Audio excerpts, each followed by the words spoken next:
Hello दोस्तों, आज class चौथा दिन है। आज का चैप्टर भारतीय संविधान की विशेषताएं।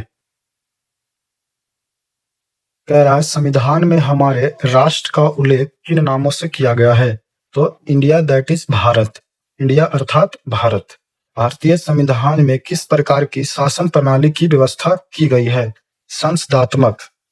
संसदात्मक शासन व्यवस्था में विधायिका कार्यपालिका पर नियंत्रण होता है।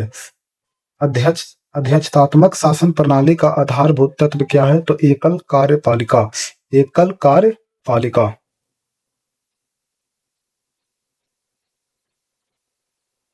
भारत की संसदीय शासन प्रणाली एवं ब्रिटेन की संसदीय शासन प्रणाली के मध्य अंतर का मुख्य बिंदु कौन सा है। तो न्यायिक समीक्षा। भारत का संविधान परिसंघीय है। यह किससे निर्धारित होता है। तो केंद्र और राज्य के मध्य शक्तियों के विवरण से।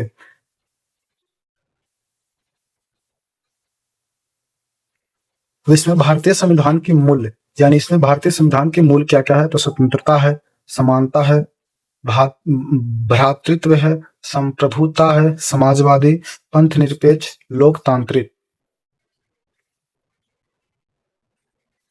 नीति निर्देशक तत्व और मूल अधिकारों को संविधान की आत्मा किसने कहा है। तो ग्रेनविल ऑस्टिन ने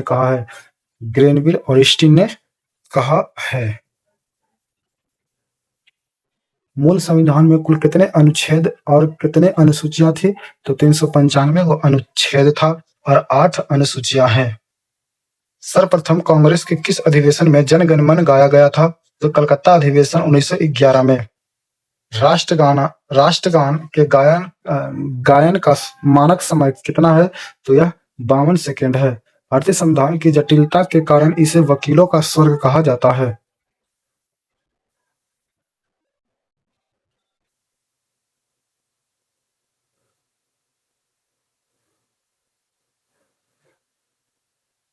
भारतीय संविधान की अधिक कठोर तथा अधिक लचीले के मध्य एक अच्छा संतुलन स्थापित करता है। यह कथन किसका है।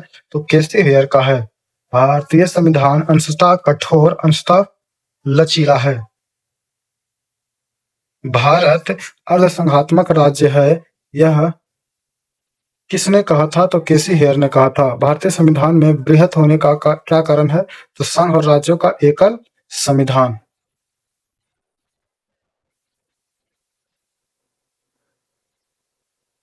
अपनी राष्ट्रवादी प्रतिक्रिया में भारतीय संविधान के निर्माताओं ने अल्पसंख्यक के हितों तथा भावनाओं के महत्व को कम करके आंका है। यह कथन किसने कहा है। तो आइवर जेनिंग्स ने कहा है।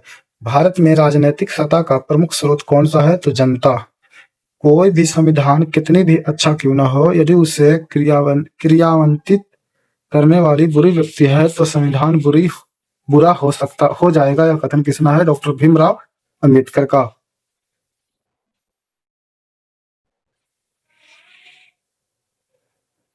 संविधान को संघात्मक के तंग ढांचे में नहीं ढाला गया है। यह कथन किसका है। तो भीमराव अंबेडकर का।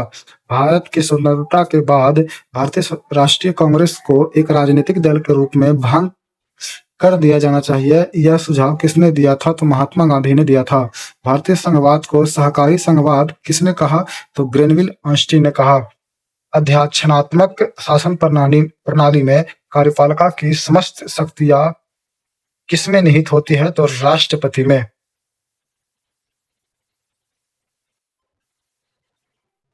मौलाना अब्दुल कलाम आजाद ने संविधान सभा के वयस्क मताधिकार को 15 वर्ष के लिए स्थगित करने की बात की थी।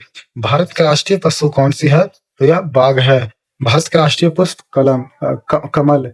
भारत के राष्ट्रीय पक्षी कौन से हैं। तो मोर। भारत के राष्ट्रीय ध्वज के चक्र में कितनी तिलियां होती है। तो यह 24 तिलियां होती है।